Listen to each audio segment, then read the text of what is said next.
بسم اللہ الرحمن الرحیم۔ میں محمد وسیم شہزاد اور آپ دیکھ رہے ہیں میرا پروگرام ڈیلی نیوز۔ دوستو، آج ملک پاکستان میں میاں محمد شہباز شریف نے 24ویں وزیر اعظم کا حلف اٹھا لیا اور ان کو گارڈ آف آنر بھی پیش کر دیا گیا۔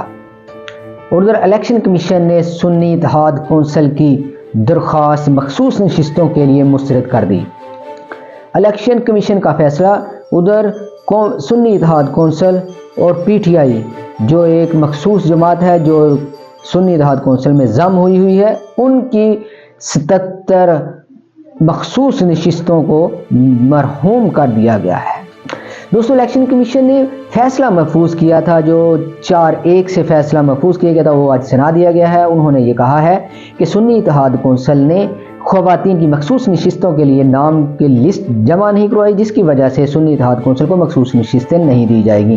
یہ قومی اسمبلی میں اس وقت جو نشستیں ان کو ملی تھی ان کی تعداد 20 تھی، جو ان کو مرحوم ہو گئے ہیں، جبکہ اسی طرح صوبائی اسمبلی پنجاب میں 12 نشستیں تھیں اور اس کے علاوہ کے پی میں 8 نشستوں سے مرحوم ہوگی۔